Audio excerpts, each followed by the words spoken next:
नमस्कार, स्वराज एक्सप्रेस में आप सभी का स्वागत है। छत्तीसगढ़ की बात में मैं हूं आपके साथ कविता पांडे और आज का हमारा मुद्दा है एसटी वोटों पर फोकस। छत्तीसगढ़ में आरक्षित सीटों पर अपना जनाधार खो चुकी बीजेपी उन सीटों को वापस पाने के लिए नए समीकरणों के साथ राष्ट्रीय स्तर पर जुट गई है। यही वजह है कि छत्तीसगढ़ में भाजपा अनुसूचित जाति मोर्चा की राष्ट्रीय पदाधिकारियों की बैठक आयोजित हुई। 2018 के चुनाव में बीजेपी 10 एससी सीटों में महज 2 सीट जीत पाने में सफल रही थी।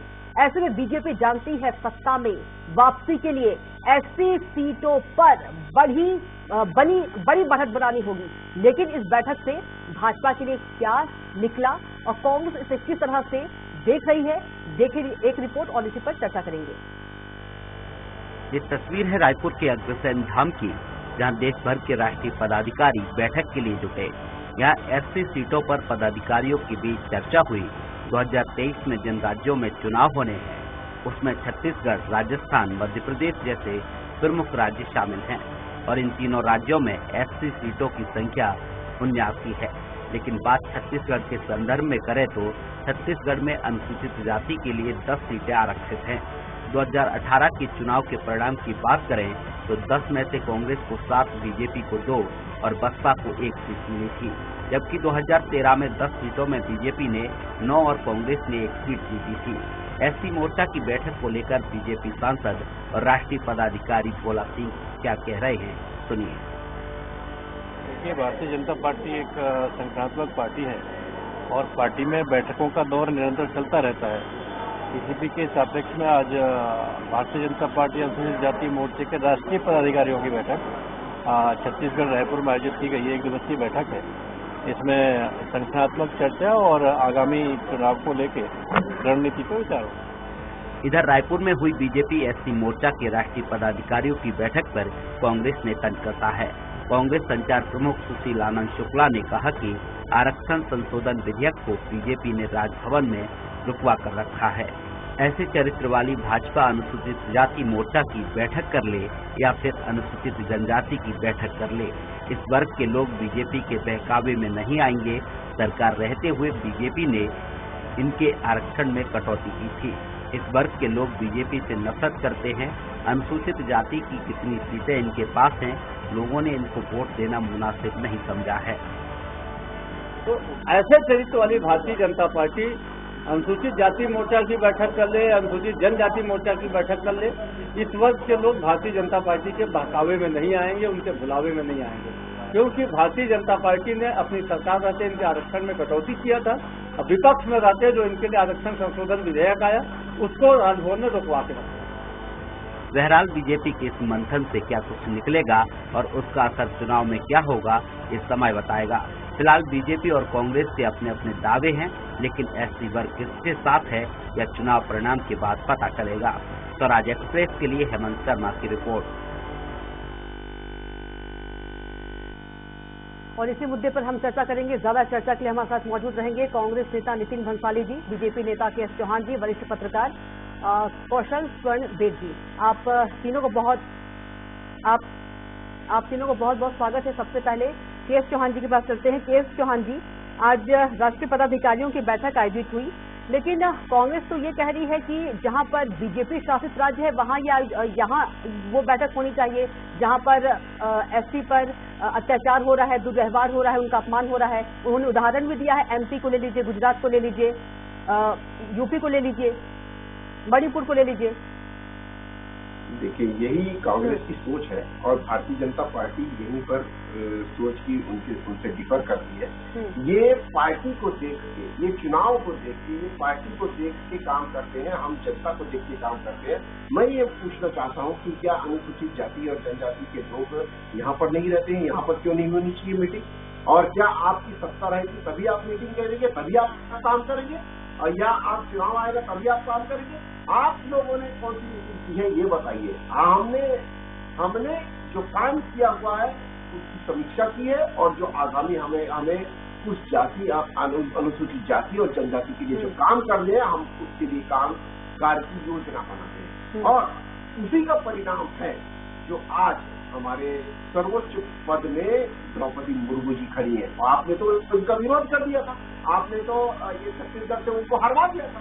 आपने क्या किया? और दूसरी बात, जब भानु प्रताप को चुनाव हो रहा था, जब आपकी कवासी लखमा जी यहाँ पर सभाएं ले रहे थे, तो आपको जनता के द्वारा वहां पर विरोध करवाया गया 32%।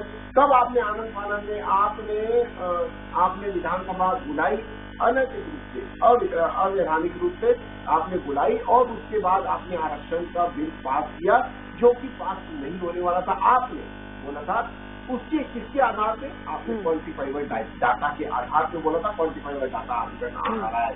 मैं ये बोलना चाहता हूँ कि सिर्फ भारतीय जनता पार्टी मीटिंग नहीं लेती, वो काम भी करके दिखाती है।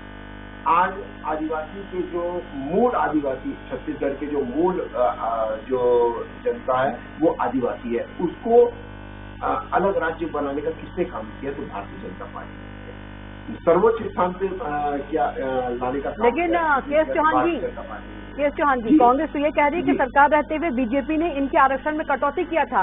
आपके बहकावे में ये वर्ग नहीं आने वाली है, नफरत करती है, ये वर्ग नफरत करते हैं आपसे, कांग्रेस कह रही है।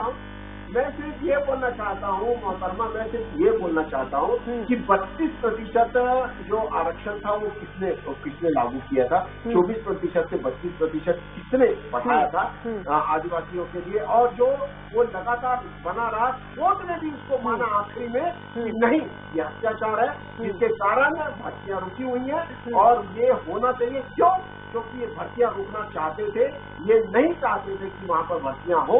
इस वजह से उन्होंने के.पी. खांडे और दूसरे अन्य लोगों के द्वारा वहां पर याचिका का विरोध करवाया, जिसको पुरस्कृत किया। इन्होंने अनुसूचित जनजाति के आयोग का एक को अध्यक्ष बनाया और एक को मंत्री का दर्जा दिलवाया। इन्हीं के आदमी वहां पर जाके कोर्ट में याचिका पेश करते हैं और उसके बाद आप उसको पुरस्कृत करते हैं और उसके बाद ढोंग रचाने के लिए एक मध्यावधि चुनाव जीतने के लिए, जो कि आप हार रहे थे, इस वजह से आपको ये पता चल गया था कि वहां पर आप हार रहे हैं, उस पर आनंद फानंद चुनाव के पहले आपने घोषणा करवाई। इस वजह से आप जैसे तैसे करके वहां पर चुनाव निकाल पाए। दूसरी बात मैं ये बोलना चाहता हूँ, क्या आदिवासी भाई बहनों को ये समझ में नहीं आता है? सब समझ में आता है कि कौन आपके हित में और कौन नहीं। इसी सवाल को लेकर आऊंगी आपके पास दोबारा, नितिन भंसाली जी पर चलते। नितिन भंसाली जी, किस तरह से देखते हैं इस बैठक को?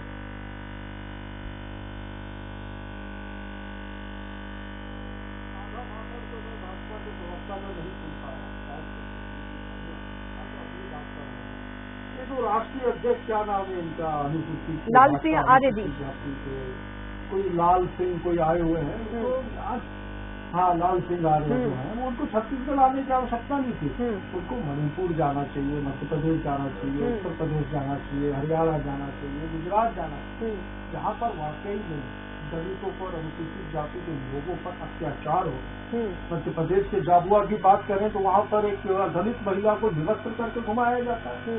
वहाँ पर मध्य प्रदेश में ही शिवराज बाबा की सरकार के ऊपर पेशाब की जाती है।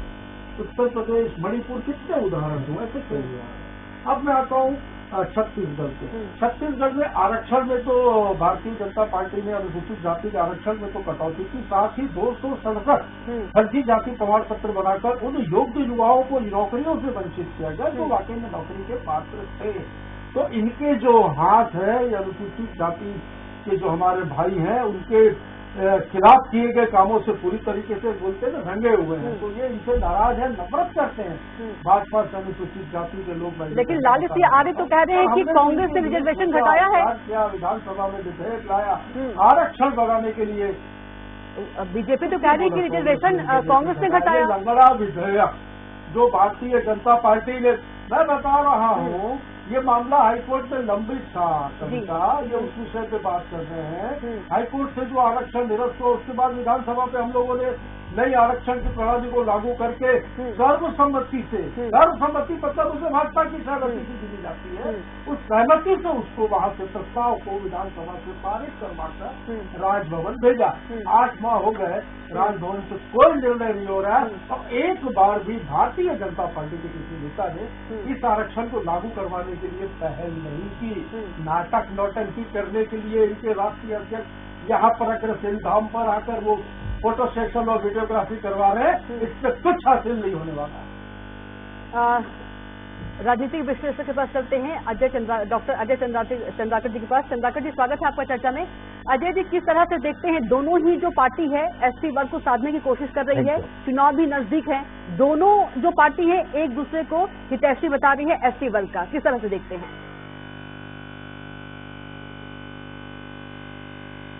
देखिए कविता जी, छत्तीसगढ़ में अनुसूचित जाति की राजनीति को समझना है तो यहाँ टोपोग्राफी के दृष्टिकोण से अनुसूचित जाति दो भागों में बटी हुई। एक है महाराष्ट्र का जो एरिया जो छत्तीसगढ़ में है, अंबागढ़, चौकी, मोहला, मानपुर जो कैचमेंट एरिया है, वो डॉक्टर अंबेडकर के अनुयायी हैं। और इधर हम आगे बढ़ते हैं रायपुर से आगे तो वो एरिया है गुरु घासीदास जी के अनुयायियों का। दोनों में अंतर यह है कि गुरु घासीदास जी के अनुयायी एजुकेशन में डॉक्टर अंबेडकर जी के अनुयायी उससे कुछ पीछे रह गए। दूसरी बात है यहाँ पर छत्तीसगढ़ में अनुसूचित जाति की राजनीति की वोटिंग बिहेवियर की चर्चा हो तो बहुजन समाज पार्टी भी एक खिलाड़ी, साथ ही साथ अजीत जोगी जी की जो पार्टी है वो भी पिछले विधानसभा चुनाव में 7.8% वोट लेकर के गई। अब बात आती है दोनों राजनीतिक दलों के अपने अपने दावे। मैं 2011 के सेंसस रिपोर्ट की बात करूं तो 20 करोड़ 14 लाख अनुसूचित जाति के लोग हैं भारत में और छत्तीसगढ़ में भी बड़ी तादाद में। लेकिन यहाँ पर टेक्निकल क्षेत्र में 0.1% अनुसूचित जाति के लोग हैं, प्रोफेशनल सिर्फ 3% है, साथ ही साथ क्लर्क 3.1% है और गरीबी रेखा के नीचे अगर देश की बात करूं तो 5 करोड़ 83 लाख और छत्तीसगढ़ में भी बड़ी तादाद में गरीबी रेखा के नीचे। कुपोषित बच्चों की बात है तो पूरे देश में तो इस वर्ग के 48% बच्चे हैं, लेकिन इसमें छत्तीसगढ़ में सुधार है क्योंकि कुछ वर्ग बहुत अच्छे से खेती नहीं करते। तो प्रश्न यह है कि ये 4 हिस्से की बात, योगी कांग्रेस का या फिर बहुजन समाज पार्टी का, कांग्रेस का और बीजेपी का। लेकिन पिछले विधानसभा चुनाव में अगर अपनी असफलता को बीजेपी कम करना चाहती है तो ग्रास रूट लेवल पर उनको उस समुदाय के लिए कार्य योजना बनाना पड़ेगा, एक निश्चित एजेंडा तय करना पड़ेगा, साथ ही साथ अपने संगठन को गांव तक पहुंचाना पड़ेगा। इसमें कोई शक नहीं। लोकसभा के दृष्टिकोण से देखें तो 2019 में 38% वोट एससी समुदाय का बीजेपी को मिला, लेकिन उसके पहले यहाँ के विधानसभा चुनाव में बहुत बड़ा गैप था। तो ये गैप को पूर्ण करना बीजेपी के लिए एक बड़ी चुनौती है कविता जी। बिल्कुल, के चौहान जी बहुत बड़ी चुनौती बता रहे हैं अजय चंद्राकर जी, क्योंकि सिर्फ 2 सीट मिली थी एससी की बात करें बीजेपी को 2018 में। जी, मैं ये बोलना चाहता हूँ कि भारतीय जनता पार्टी को 2018 में नकारा नहीं गया था अनुसूचित जाति और जनजाति के द्वारा, सिर्फ एक्सेप्ट किया गया था उनके जो वादे थे, जो इनके घोषणा पत्र था, जिसको खुलेआम इनके जो उप मुख्यमंत्री हैं उन्होंने भी कबूल किया है कि 50% हमारा जो जीतने का जो ग्राफ था उसमें 50% जो हमारे को वोट मिले थे वो सिर्फ और सिर्फ जो हमने घोषणा पत्र की थी उसके कारण मिले थे।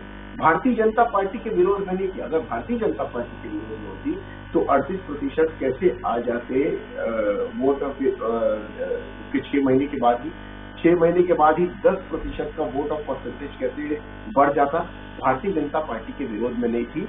हाँ, मैं ये मानता हूँ किसी भी राज्य में, किसी भी देश में ये एंटी इनकम्बेंसी होती है, सत्ता के साथ थोड़ी बहुत नाराजगियां होती हैं, इसमें कोई शक नहीं है। लेकिन भारतीय जनता पार्टी ने 25,000 किलोमीटर का रोड बनाने का वहां पर काम किया हुआ है।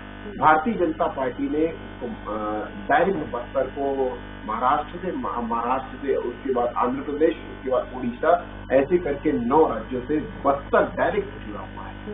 तीसरी बात ये बोलना चाहता हूँ कि 4,000 पंप से 5,000 पंप से 60,000 पंप भारतीय जनता पार्टी ने वहां पर किए। ये 4.5 सालों में सिर्फ 4,000 पंप ही लगाए हैं। आज भारतीय जनता पार्टी उन क्षेत्रों को, उन जिलों को जो आकांक्षी जिले हैं, उनको मुख्य धारा से जोड़ना चाहती है। उसके कारण हमारे कई बार केंद्रीय मंत्री आते रहे हैं और यहाँ पर उनके लिए एक्स्ट्रा फंड दिया गया। चौथी बात, 191 करोड़ के अतिरिक्त अनुसूचित जाति और जनजाति के लिए अतिरिक्त फंड दिया गया, जो कि केंद्र बजट के अलावा है। आप मेरे को ये बता दीजिए कि छत्तीसगढ़ के बजट में 4 साल में क्या कितना बजट दिया? लेकिन भंसाली जी बताएंगे। भंसाली जी, मैं एक और जल्दी चाहता हूँ कि अगर अनुसूचित जाति के, जनजाति के भाई बहनी जो अगर संतुष्ट है तो नगर प्रदर्शन क्यों करते हैं? अगर अनुसूचित जनजाति के तो नहीं है, और यदि केंद्र ने कुछ फंड दिया होगा छत्तीसगढ़ को तो भाजपा शासित राज्यों से तो 10 गुना कम होगा, जो आवश्यकता होगी उससे कम ही दिया होगा। तो ये बोल सकते हैं कि केंद्र ने केंद्र सरकार करोड़ रुपया आप ही नितिन भंसाली जी, के चौहान जी का सवाल ये है कि कांग्रेस ने कितना किया? हमारे जो रुपये लेने निकलते हैं आप लोगों से, कितना दिया? 50,000 करोड़ रुपया हम लोगों को कितना दिया आपने? और 3 यूनिवर्सिटी खोली हमने, आपने कितनी यूनिवर्सिटी खोली ये बताइए? आपने कितने किलोमीटर सड़कें बनाई हैं इन 4.5 सालों में, जिसका भूमि यूनिवर्सिटी की बात कर रहे हो? यूनिवर्सिटी जो आप लोगों की यूनिवर्सिटी चल रही है, ये व्हाट्सएप यूनिवर्सिटी के जो आंकड़े आपने खोली है टीवी चैनल में, ये मुझे लगता है ये जुमलेबाजी छोड़कर धरातल पर काम करो तो ज्यादा बेहतर होगा। कविता 10 सीट है यहाँ पर अनुसूचित जाति की, अनुसूचित जाति की 2 विधायक हैं इनके। इनको तो ये सोचना चाहिए कि वो इतनी नफरत क्यों करते हैं, वो इनसे इतनी नफरत क्यों करते हैं, इतना बता रहा हूँ। लेकिन के चौहान जी तो बोल रहे हैं कि कांग्रेस से घोषणा पत्र से आकर्षित हुए थे वोटर। आप एनालिसिस करिए। नितिन भंसाली जी, के चौहान जी बोल रहे हैं कि कांग्रेस से घोषणा पत्र से जो वोटर थे वो आकर्षित हुए थे। कांग्रेस ने जो कहा है वो किया है। एनालिसिस करिए ना, एनालिसिस करिए। आपने 100 किलोमीटर ऐसी सड़क बता दीजिए कोई, और थोड़ी 100 किलोमीटर तो बची वो होगी। वास्तव में जो आपने किया 100 किलोमीटर। के चौहान जी इससे रुक जाइए। नितिन भंसाली जी, बीजेपी तो नितिन भंसाली जी, बीजेपी ये कह रही है। नितिन भंसाली सुन तो लीजिए, क्षेत्रफल लिए उससे ज्यादा तो डॉक्टर रमन सिंह सड़क बना दिया बोलते। सुन लीजिए, बीजेपी बार बार ये कह रही है कि कांग्रेस को वोट नहीं मिला है, जो घोषणा पत्र है उसको देखकर वोट मिला है। बीजेपी नहीं कह रही है मोहतरमा, ये उनके उप मुख्यमंत्री बोल रहे हैं। अच्छा, सिंबल पे वोट मिला है, कांग्रेस को वोट मिला है, भाजपा की वादा खिलाफी के खिलाफ वोट मिला है, भाजपा के कुशासन, भाजपा के भ्रष्टाचार के खिलाफ वोट मिला है, और कांग्रेस की विश्वसनीयता के पक्ष में यहाँ की जनता ने वोट दिया है और हमने उनका मान रखा है, सम्मान रखा है। हमें ठीक है, चंद्राकर जी के पास चलेंगे। अजय चंद्राकर जी, क्या कुछ कहेंगे आप? दोनों एक दूसरे पर आरोप प्रत्यारोप लगा रहे हैं, कोई भी अपनी जी चंद्राकर जी। देखिए कविता जी, एसटी समुदाय के लिए आर्थिक क्षेत्र में, राजनीतिक और सामाजिक तीनों क्षेत्रों में जो पार्टी उनको साथ लेगी तो एसटी समुदाय अपना निर्णय अविलंब ले सकती है या फिर दूरगामी दृष्टिकोण से। लेकिन एसटी समुदाय में यहाँ 2-4 चीजें हैं। पहली बात तो यह है कि वो बहुत अच्छे लोग हैं। महान संत छत्तीसगढ़ के गुरु घासीदास जी, जो उस जमाने में मनखे मनखे एक समान का नारा दिए, जो उतना ही प्रोडक्शन करिए जितना आवश्यक है, प्रकृति के साथ चलिए। तो जो खनिज संपदा निःशुल्क उपहार हैं प्रकृति की, इन सबको वो लोग काफी ऑनर देते हैं। लेकिन यहाँ बात यह है कि आरक्षण का जो विषय आया और आरक्षण के विषय के ऊपर उनके जो गुरु लोग हैं उनका जो स्टेटमेंट आया, तो वो लोग जो राजनीति उस समय हुई उससे वो सहमत नहीं। दूसरी बात यह है कि बहुत बड़े बड़े किसान भी हैं एसटी समुदाय में, तो वो लोग पर्टिकुलर खासतौर से ये देखते हैं कि सामाजिक समरसता रहे और वो जो काम करते हैं आपस में मेलजोल रहे, भाईचारा रहे, चाहे वो ओबीसी समुदाय के साथ, चाहे उच्च वर्ग के साथ या फिर एसटी समुदाय के साथ। तो सामाजिक समरसता उन लोगों में कह सकते हैं उनका वे ऑफ लाइफ है। तो तीसरी बात आ रही यहाँ पर, सेंसस रिपोर्ट क्यों नहीं हो रहा है, ऐसा उनके बीच से एक आवाज आ रही। और मैं उम्मीद करता हूं कि आज के बैठक में इस विषय के ऊपर बिल्कुल गहन चर्चा करनी चाहिए। उनका कहना है कि 18 का सेंसस रिपोर्ट हमारे पास में और आज 23 आ गया, हमारी जनसंख्या लगभग 4 करोड़ बढ़ चुकी है। अब पूरे इंडिया की बात कर रहा हूँ, छत्तीसगढ़ में भी बढ़ा। तो इन बच्चों को यह है कि हम अभी तक मात्र हायर एजुकेशन में हमारा प्रतिनिधित्व बहुत कम है। आप कह सकते हैं कि जनधन योजना के हिसाब से या फिर डायरेक्ट जो ट्रांसफर किया जाता है वो सब ठीक है, लेकिन महत्वपूर्ण बात यह है कि एजुकेशन ऐसा हो और उच्च शिक्षा में वो जा रहे हैं, तो उनके लिए उनका जो सैंक्शन पोस्ट है, उन्हीं सैंक्शन पोस्ट को भी अगर फुलफिल कर दिया जाता है तो ये बच्चे और पूरे अपने समाज को प्रभावित कर रहे हैं अपने विचार से।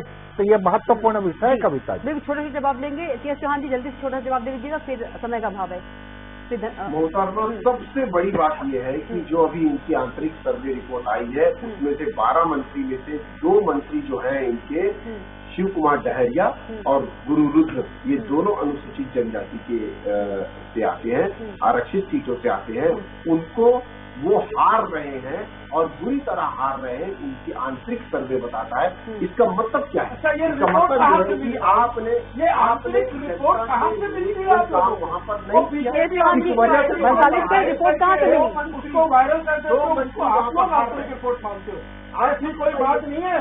ये रिपोर्ट इनके पास आती कहाँ से? कविता, इनसे ये पूछिए आंतरिक रिपोर्ट क्या होती है और कहाँ से आती है इनके पास? चौहान जी कहाँ से आती है आपके पास भाई, तो हमको नहीं पता। चौहान जी मुद्दा अब बात कही तो जवाब भी दे दीजिए। आंतरिक रिपोर्ट की बात कर रहे हैं भंसाली जी, जल्दी से, क्योंकि समय नहीं है, बिल्कुल समय नहीं है, जल्दी। कांग्रेस की खुद की आंतरिक रिपोर्ट देखो, पत्रिका में 13 MLA हो अभी, खुद की आंतरिक रिपोर्ट देखो, इलेक्ट्रॉनिक के बाद में देखो तो कुछ 10% सीमित रहोगे। यही आंतरिक रिपोर्ट है कांग्रेस की, रिपोर्ट 12 तक नहीं पहुँच पाओगे। करीबी है उसमें से 2 अनुसूचित। चलिए, आप तीनों को बहुत बहुत धन्यवाद टीएस चौहान जी, आपका भी, नितिन भंसाली जी आपका बहुत धन्यवाद, चर्चा में जुड़ने के। डॉक्टर अजय चंद्राकर जी आपका बहुत धन्यवाद।